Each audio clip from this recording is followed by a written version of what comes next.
Fadime'nin mutfağından herkese merhabalar. Bu poğaçaları yapmayan kalmayacak. Hem yapım aşaması kolay hem de lezzeti efsane.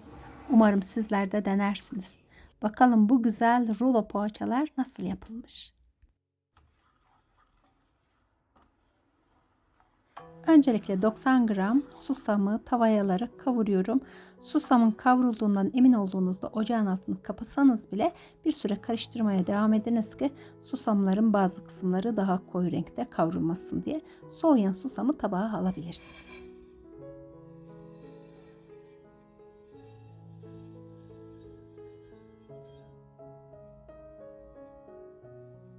Yoğurma kabıma 1 yemek kaşığı instant mayayı alıyorum. Üzerine 2 tatlı kaşığı toz şeker ve 2,5 su bardağı ılık sütü ilave ediyorum. Bir su bardağından bir parmak eksik sıvı yağı da ekledikten sonra karıştırıyorum. Kullanmış olduğum su bardağı ölçüleri 200 ml. 6 su bardağı kadar un kullandım. Unu dikkatli kullanınız lütfen. Bir tatlı kaşığı tuzu da ilave edip hamurumu güzel bir şekilde yoğurdum.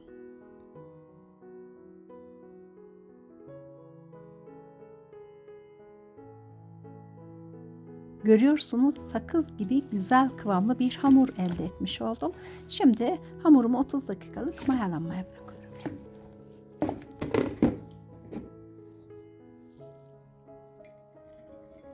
İç malzeme için 9-10 dal maydanozu ince ince kıydım. Üzerine de 100 gram peynir ve 50 gram kaşar peyniri rendesi ilave edip iç harcımı karıştırıp bir kenara alıyorum.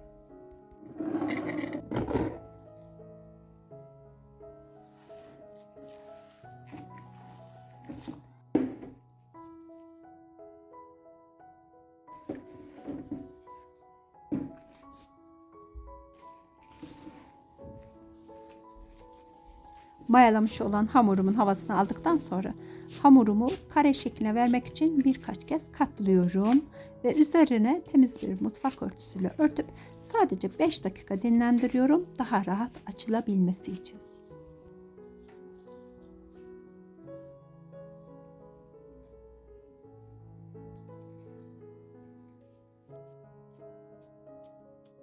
Beş dakikalık dinlemenin ardından hamurumu parmaklarımla baskı uygulayarak kare şeklini oluşturmaya çalışıyorum. Ardından merdaneden yardım alarak açma işlemine devam ediyorum.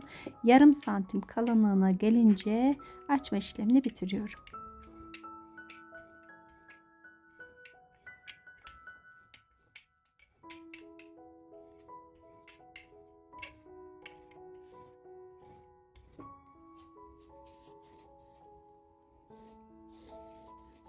Beş yemek kaşığı sıvı yağı açmış olduğum hamurun her tarafına denk gelecek şekilde bir fırça yardımıyla yayıyorum.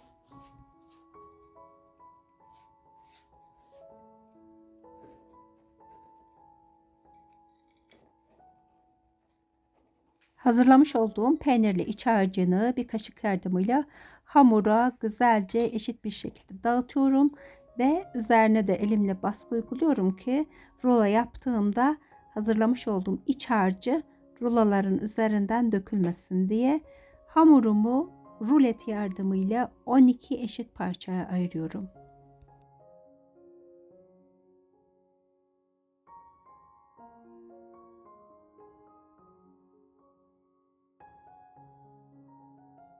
Rulo poğaçalarımızın hazırlanma aşaması da son derece keyifli. Ben poğaçalarımızı hazırlarken sizlerden de küçük bir ricam var.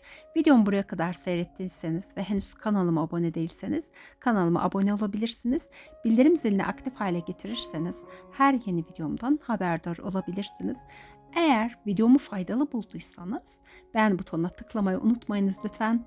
Biliyorsunuz ki kanalımın büyük bir yerlere gelebilmesi tamamıyla siz değerli takipçilerimiz sayesinde. Şimdiden destek olacak herkese ama herkese çok teşekkür ediyorum.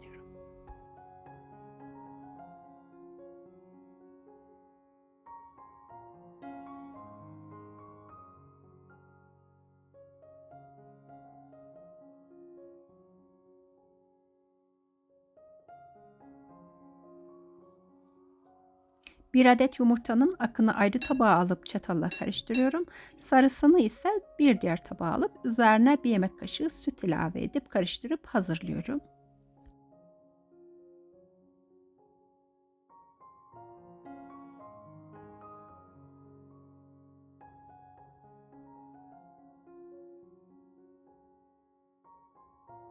Rulo poğaçalarımın kenar kısımlarını önce yumurta akına, ardından da kavrulmuş olan susama bandırıyorum.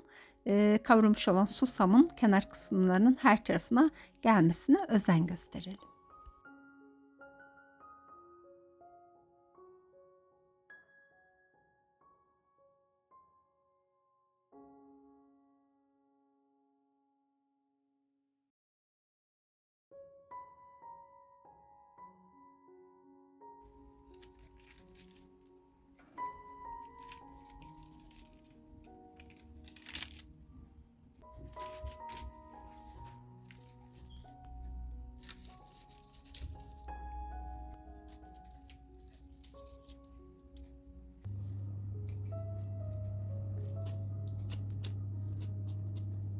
Poğaçalarımı tepsiye aldım. Üzerlerine baskı uygulayıp düzenli olmasını sağlıyorum şekillerinin.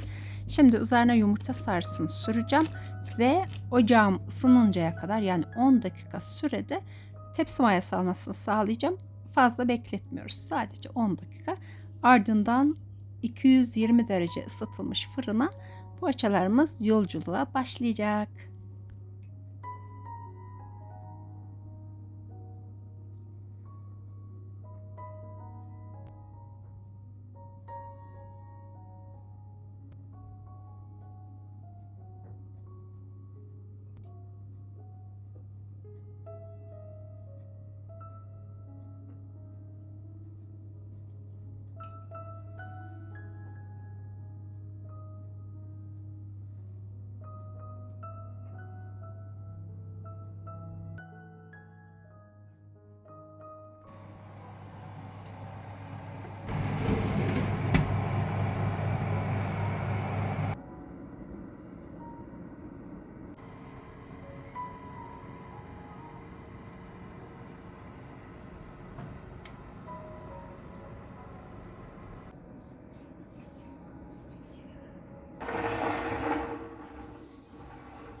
Ve bir tepsi dolusu muhteşem rulo poğaça ortaya çıkmış durumda.